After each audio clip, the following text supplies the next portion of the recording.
Dope, dope, dope, let's get it. I'm a trapping fanatic, that shit automatic, so I cannot turn it on or off. Bitches all on my dick, then she hop on my dick, I'm like, why you keep hopping on and off? Yo, bitch all on my dick, she be doing the most. I tell her, little bitch, she so extra. And my gun up on me, but not run up on me. Niggas, they wanna fight, they some wrestlers. Who the hell are you? There's no time to explain right now. Come with us. Naruto sighs as he would sheath his lightsabers. He follows a woman and her small militia of clones. Anakin will be alerted by proxy that Naruto has now escaped. The Dark Lord of the Sith then chuckles to himself. He gets up from his lonely throne and goes to a hidden chamber within his base. Inside there was a Bacta tank with someone inside. And Anakin puts his hand to the glass. Proxy. Yes, my master? See to it that this person within the tank awakens before the war begins. Anakin leaves the room as he goes back to the main room. Meanwhile, the woman has taken Naruto to an abandoned town far away from any village, Jedi, or Sith. Once they finally sit down, he then looks to her. Tell me who you are and why you saved me. How did you get that note that I left for my master to find? Calm down, young Padawan. I am no longer a Jedi. So what are you, a Sith now? I hope you know Vader would get rid of you as soon as he could have. I would have killed him before he got the chance to, for your information. Do you honestly believe you have that kind of power? You're just I can't even say you're a kid anymore, because it seems you've grown up quite a bit. Naruto's eyes then went from blue to a scorching orange. The trees, buildings, and ground began to shake because of his rage. The woman had never seen such a potent force ability user except for Vader himself. She eventually gets him to calm down and explains her story. Ahsoka doesn't leave out any of the details about her connection to Anakin and what he used to be. She also tells Naruto the truth of the Jedi and how they do not learn from their failures. Naruto sits there for a moment, processing everything that was just told to him, but he stands once again. He doesn't turn around to Ahsoka, but he does ask, how many years have gone by? I've lost track of time within that place. 5 years, but that doesn't matter. You're free now, and you can help the Jedi out during the war. Naruto then looks up to the sky. I'm not going back to the Jedi. I'm going back to Vader's castle to defeat him once I'm back at full strength. I have to eat something too. It's been a while. Sorry, but I can't let you do that. The war is approaching, and we're gonna need your help. So I'm not even free yet. I'll be trapped with you until the war starts, huh? You could say that, but I'm different from any master you've had before. You look like a damn Jedi to me. I'll show you the difference then. For a total of 6 months, Naruto trains with Ahsoka, learning the ways of the Grey Jedi. They are not like any Sith or Jedi. Naruto finds himself more comfortable with the ideals of the Grey Jedi.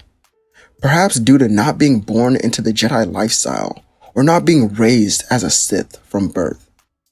Naruto finds himself right in the middle due to being on both sides at one point in his life or another. The day before the war was set to begin, Naruto left Ahsoka. Are you sure you don't want to come to the temple with me? Yes, it'll be fine, Naruto. I'll see you soon though. Alright, stay safe, Ahsoka. She waved to Naruto, who smiled. It's been a while since he got to smile so freely, and he savored that moment. Naruto then heads to the temple of the Jedi and makes it that night. He takes the first step while looking up at the large building. This feels strange, Naruto would say to himself, as he slowly walks up the steps and he enters the building. The large halls were empty, which is natural since it is the middle of the night. Returned you have, a voice says, and Naruto on instinct ignites his now white glowing sabers. Happy to see you I am, The old green master walks from the shadows, and Naruto drops his sabers, running to him. He falls on his knees as all he can do is hug Yoda while crying. Naruto is still just a kid after all, compared to Yoda's hundreds of years of life. Yoda then speaks up after a moment of silence. He tells Naruto that the masters and Padawans and knights have all gone to different villages to aid in the war. However, one village still needs a couple more Jedi. Which one, master? I'll go there. Yoda then smiles. Confront the past, you must. Naruto's eyes then widened as he realized where he was headed. Naruto would go to the Leaf Village, and when they arrive, well, he would go with Yoda. And when they do arrive, they would walk into the Hokage's office. Hiruzen was no longer in office. He wasn't the Hokage, which was a surprise to Naruto. His student Jiraiya was. Yoda and Naruto would walk in, and Jiraiya is hit with a flashback of his student Minato. Sure, Naruto looked a lot more rough, but there was no mistaking it at all. However, they had no time for that, as war was approaching. The Leaf and Jedi headed out to meet up with the other villages who were on their side on the main battlefield, as Naruto had one goal in mind: defeat every Sith that he comes into contact with, no matter what. The war began, and Naruto would lead a charge against the Sith within a forest. Red sabers then surrounded him, but he did not falter. Naruto ignited both of his blades as he swung them to block. His power was only matched by numbers of the Sith. The Sith that surrounded him, well, they attacked, and a woman was leading them. Naruto saw her from the corner of his eye as he flipped over her red saber and pushed her away while using his other free hand to clash with another Sith. Naruto kicked them away as he then ran towards the woman. As he got closer, clone troopers appeared from behind her to then shoot him down. The blaster guns would go off as Naruto's eyes became very focused and his expression was serious. All the blaster fire was then stopped by the mind of Naruto in midair. He sends them back, which takes all the clones down. The woman then used the force to slam trees down on Naruto, and since he was around some shinobi, well, he had to flip back while also protecting them to dodge. The woman then began to run away. Damn it, I have to catch up to her to know where he is. Multiple Sith then started to run towards Naruto again, but some Jedi Knights would appear in a clash with them. That's right, I'm not fighting alone anymore. Naruto then jumps over the trees and begins chasing after the woman. He slices through clones that try to catch up and stop him, but he's just not able to, and he would eventually lose her in all the chaos that was surrounding him. Naruto turns to see some ninjas in danger while Sith were surrounding them. A boy with dark hair tries to defend them with a fireball, but that's not enough, as the Sith would just use the force to stop it.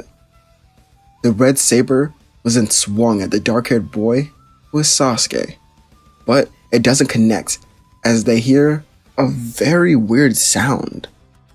Naruto was clashing with one of them to protect Sasuke. This is when he swung his blade again to make the force user back off.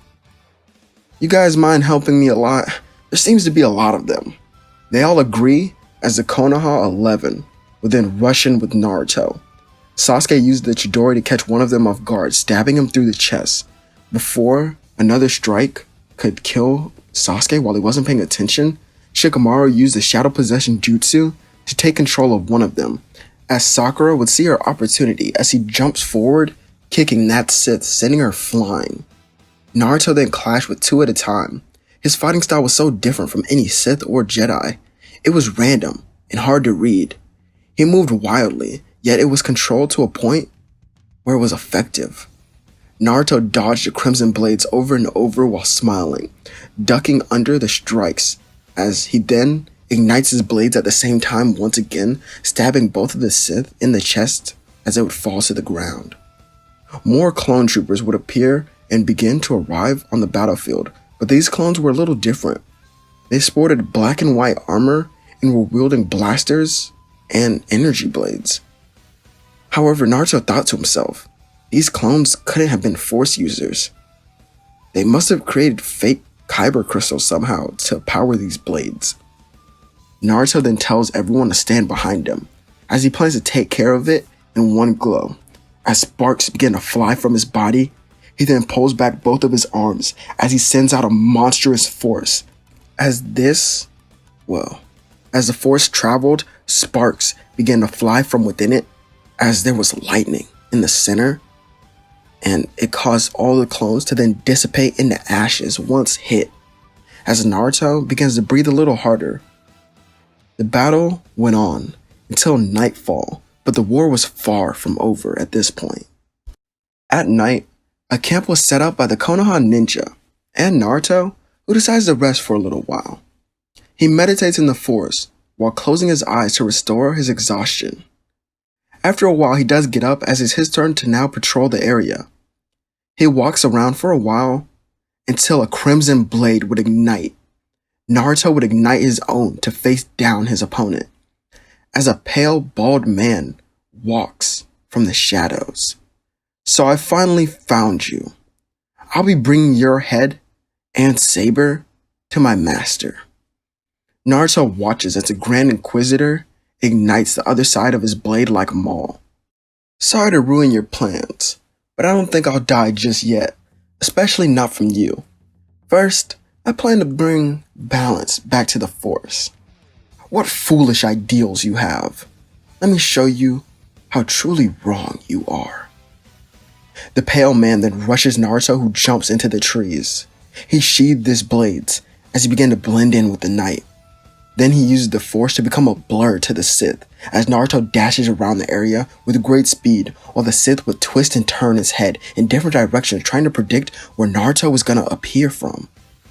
The white blades then appear again, as the Sith would try to block, but the sabers float on their own, with no wielder. Naruto then kicks the Sith to the ground while grabbing one of his own sabers. The Inquisitor turns around and shoots Force lightning at Naruto, who blocks with his hand while backing up. The shock of it, that could only be seen on the face of the Sith, who didn't know that Naruto had such an ability. Naruto then lifted him up into the air while still being hit with Force lightning as he began to choke him as well. Wait, this isn't the way of the Jedi now, is it? He would say. Naruto then looks him directly in his eyes that would turn orange for a moment. I am no Jedi. Naruto then cracks his neck, killing him. Naruto leaves the Konoha ninja once the morning comes, as he heads to a different battlefield, one where he sees a general on the other side. It was a man with darker skin and blonde hair. This would be the Raikage. Naruto then would look at the 5th Hokage Jiraiya. I'll take him down myself. Wait, I think we should wait for reinforcements from our 3rd fleet to arrive. They have an abundance of soldiers. How many? Excuse me? How many soldiers do they have, Lord Hokage? Shikaku then walks up to Naruto before Jiraiya could answer. They have about 200 to 300. Not bad, Naruto says while walking forward on his own. He ignites his blades while looking at the army of ninja and stormtroopers. He runs forward, which surprises the Raikage as no one else was with him. Kill that Jedi. Naruto blocks blaster fire and uses the Force to stop jutsu from hitting him. He cuts through many arms and legs and heads all around the battlefield. Naruto's instincts were now on full display as he trusted the Force to guide each of his actions. Naruto then used the Force to send all of those around him flying. This pushed away many soldiers, but he then sent someone else. Naruto turned his head to see more Sith now standing in his way. However, someone else would arrive to this battlefield. Actually, a group of people. The Jedi Masters and their reinforcements made it just in time. Naruto then tilted his head back to see Obi-Wan, Yoda, and Mace Windu. About damn time. Naruto smirked as he then rushed forward past the Sith as he goes to the Raikage.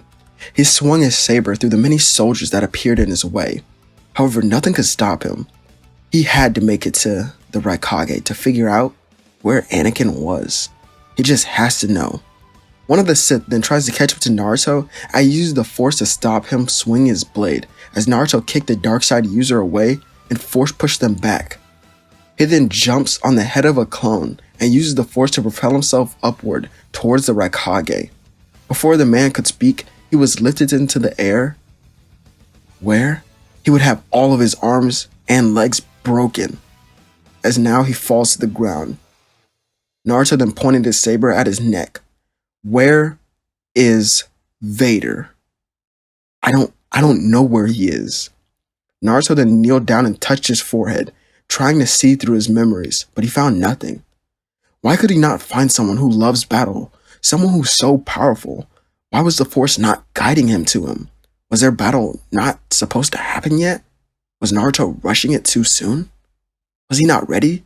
Did the Force not think he was ready to take down Vader? He talks so highly of this war, but yet he's not found participating either. Far away from any battlefield, we see Vader in his battle armor, staring off at the lava. Someone then walks out as well as he kneels to him. However, this person had a hood on. I am ready, my master. Vader turned around with an evil grin. Let's go join the fun then.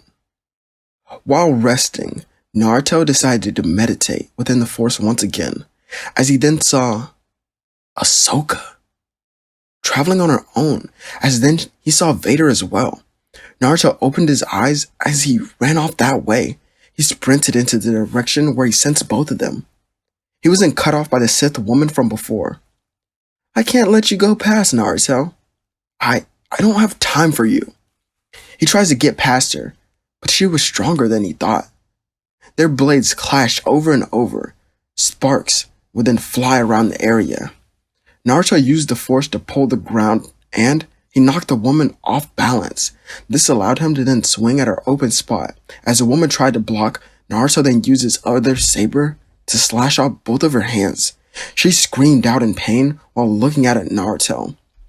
She tries to reason with him, but he does not listen. Naruto then strikes her down without warning. He continues on the path by using the Force to guide him, which would lead him to a bridge where Vader and a hooded figure were walking, as they were then confronted by Ahsoka. Naruto would catch up to her, as now the fight was even. Vader would ignite his blade and slowly begin walking towards one of his former apprentices. Meanwhile, the robed figure ignited their own saber and walked towards Naruto. Naruto didn't know or care who this person was. All he needed to do was to finish off Vader. Naruto jumped toward the Dark Lord of the Sith, only for the hooded figure to block for him and kick Naruto away, as they would clash once again. Get the hell out of my way. The figure then stays silent as he pushes Naruto back with the Force. Naruto then manages to stand, but he also notices that the hooded figure is rushing him again. They lock blades and Naruto takes note of this person's style, as they also, they had another blade on their hilt, as each of them were only using one, and this person was pretty strong as well. It's as if they were equal in a way, but Naruto had never sensed this person until now. Naruto then turns on his second saber and swings it, but the hooded figure would do the same. Naruto, being shocked by this, creates some distance between the two. Meanwhile, Ahsoka was going back and forth with her master, who seemed to be bored, as he was just toying with her. He was more focused on what was happening right next to him. Naruto stood back up straight as he thought to himself, who is this person? Naruto then used the Force lightly, and the hooded figure wouldn't try to block, as the hood was blown off, and what Naruto saw was himself with darker brown hair. What the hell? You cloned me? Anakin then begins to speak. In a sense I did, but I used my own DNA, as well as the DNA from my wife, to create a son, using your essence. Naruto was looking right at the clone of himself, who would then speak for the first time to Naruto. Don't tell me you're upset. Don't tell me you're upset that my master made a better version of you in every way. The clone then rushed Naruto as it kicked his side. I'm stronger. Naruto swings his saber only for the clone to dodge and kick him again. Faster. The clone then used the force to send Naruto into a steel railing, and Naruto's back would begin to hurt as he then hit with force lightning. And most of all, I can use the force way better than you could ever imagine. Naruto holds out his hand trying to block all of it, but this is the most force lightning that he's ever been hit with in his life. He then starts to lose this battle as Ahsoka would see this. She tries to run in and aid Naruto, but Vader stops her as he throws her with the force. Naruto screams out for Vader to leave her out of this, causing Anakin to smile. You've grown close to her, haven't you? Anakin walks towards the injured Ahsoka as he lifts her into the air with the force. Naruto shouts out for him to just stop. Anything, just stop. The clone then begins to ramp up his power while Naruto can only watch on in anger and sadness at what could happen. He then appears right before the Nine Tails as time will begin to slow down for Naruto. He opens the seal without even speaking. Before he can fully rip off the paper, two people will appear before him. It's Minato and Kushina. They talk to Naruto about everything he has to do, and Minato tells his son that he believes in him. Naruto then looks towards the fox as he would ask him a question. Will you help me do this? The fox snarls, but agrees after thinking about Naruto's life. Naruto then releases the Nine Tails from his seal as he enters KCM as a clone of Naruto is then blown away. Vader then looks at the boy who would vanish as he turns and realizes Ahsoka isn't in the air anymore and Naruto has vanished with her. Far away, Naruto lays her down on a rock as he uses the Nine Tails chakra to heal her injuries. He appears back on the bridge where the clone would then look at him. The clone jumps towards Naruto, who makes a chakra hand that grabs his leg, and he throws his saber which would cut off the leg. Anakin tries to jump in to help out, but Naruto blocks his attacks without even looking. How? How is this possible? I should be the strongest. I am the chosen one. Naruto then looks at the clone himself with disgust. You said you were made to be better than me in every way, didn't you? Well, I'm glad we both know that that isn't true. Naruto turns back to Anakin and uses the force to lift him into the air as Naruto would then throw him across the bridge to the ground. Anakin watches on as Naruto kills the clone himself and begins walking towards Anakin once again. The Sith then ignites his blade, swinging it at Naruto, who would dodge and block each attack with no effort once again. Vader could do nothing to Naruto at this point. He begins to stutter while moving. Don't tell me that the mighty Vader is nervous about losing a duel. Let's make it even then. Me and you, right here, right now. No force abilities, no powers, no clones, no stormtroopers, just sabers and combat. Naruto then releases KCM and begins to duel Vader. This duel was magnificent. Each fighter was strong. Their moves were graceful yet aggressive. The sparks of the lightsabers would illuminate the area as they moved at speeds which could not be seen by the regular person. Naruto and Vader seemed to be equals at everything they do. However, the Dark Lord of the Sith was noticing something. With each strike, Naruto seemed to get better and better. He seemed to get more aggressive. He seemed to get stronger even. Was Naruto holding back at the beginning? Naruto was releasing more and more of his hidden potential in duels, you could say. As Naruto then cut off the hand of Vader, causing his saber to drop to the ground, as the boy would then go off to finish the job, as he cuts Vader in half, as Naruto sits there, stunned for a moment. He was able to do it. He thanks Kurama for his help, as he would then go back to Ahsoka. He hugs her, but she reminds Naruto, it's not over yet. The war would then go on for another 3 weeks until all the clones would be gone as well as the Sith. The ninja nations then sign a peace treaty as it would be restored to the way it was before. Back at the Jedi Temple, Ahsoka and Naruto would stand before the council. Ahsoka is appointed to the rank of Master, while Naruto would get the rank of Knight, and after a short meeting was taken, Naruto is taken somewhere else by Mace Windu. They talk for a while and begin to catch up, as Mace has one final task for Naruto. They go to a room where they see all the younglings training, and Naruto can already get a sense of what his master or his former master wants him to do. He then calls one of them over. A blue-haired boy, very small, walks over. Ezra Bridger, you are now the Padawan of Jedi Knight Naruto Uzumaki. The two make eye contact as the small boy would smile at Naruto, who could smile as well. The shinobi world and Jedi Temple seem to be at peace. However, within an underground base, the body of Maul was brought before the Night Sisters by two people. A man in a hood who looked just like Maul, and a pale man. The Night Sisters then used their magic alongside the shinobi jutsu of this pale man to then revive Maul, who sits up with such anger in his expression. His almost crimson eyes burned with hatred for the one that he speaks of, Naruto.